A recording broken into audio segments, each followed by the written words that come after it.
नमस्कार दोस्तों, पूजा वार्ष्णेय हिंदी कहानियों में आपका स्वागत है। आज की कहानी का शीर्षक है भगवान का न्याय। एक बार दो आदमी एक मंदिर के पास बैठे गपशप कर रहे थे। वहां अंधेरा छा रहा था और बादल मंडरा रहे थे। थोड़ी देर में वहां एक आदमी और आया और वो भी उन दोनों के साथ बैठकर गपशप करने लगा। कुछ देर बाद वो आदमी बोला, उसे बहुत भूख लग रही है। उन दोनों को भी भूख लगने लगी थी।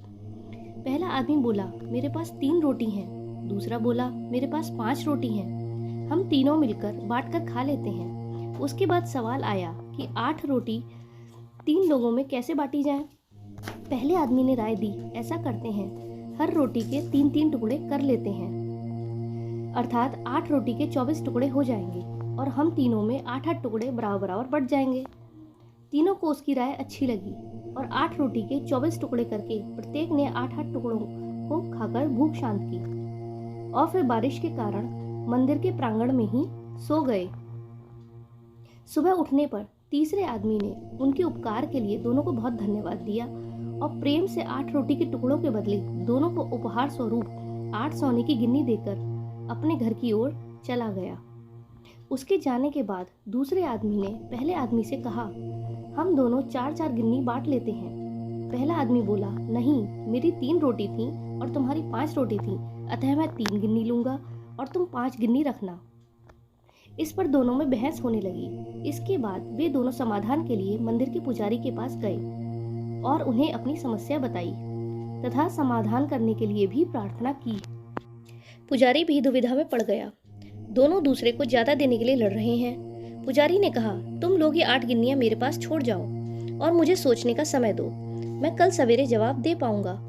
पुजारी को भी पहले आदमी की 3 गिन्नी और दूसरे को 5 गिन्नी देने की बात ठीक लग रही थी, पर फिर भी वह गहराई से सोचते सोचते गहरी नींद में सो गया। कुछ देर बाद उसके सपने में भगवान प्रकट हुए तो पुजारी ने सब बातें बताई और न्यायिक मार्गदर्शन के लिए प्रार्थना की और बताया कि मेरे ख्याल से 3 और 5 का बंटवारा ही उचित लगता है। भगवान मुस्कुराकर बोले, नहीं, पहले आदमी को 1 गिन्नी मिलनी चाहिए और दूसरे आदमी को 7 गिन्नी मिलनी चाहिए। भगवान की बात सुनकर पुजारी अचंभित हो गया और अचरज से पूछा, प्रभु, ऐसा कैसे?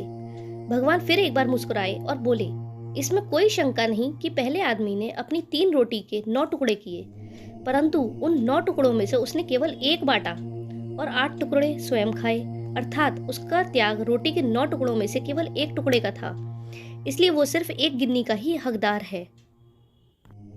दूसरे आदमी ने अपनी 5 रोटी के 15 टुकड़े किए, जिसमें से 8 टुकड़े खाए और 7 टुकड़े उसने बांट दिए, इसलिए वो न्यायानुसार 7 गिन्नी का हकदार है। यही मेरा गणित है और यही मेरा न्याय है। भगवान के न्याय का सटीक विश्लेषण सुनकर पुजारी नतमस्तक हो गया। इस कहानी का सार यही है कि हमारी वस्तु स्थिति को देखने की, समझने की दृष्टि और ईश्वर का दृष्टिकोण एकदम भिन्न होता है। हम ईश्वरीय न्याय को जानने समझने में सर्वथा अज्ञानी हैं, क्योंकि हम हमेशा यह सोचते हैं कि ईश्वर ने हमारे साथ गलत किया है, लेकिन ईश्वर का अपना न्याय होता है जो हमारी समझ से परे है।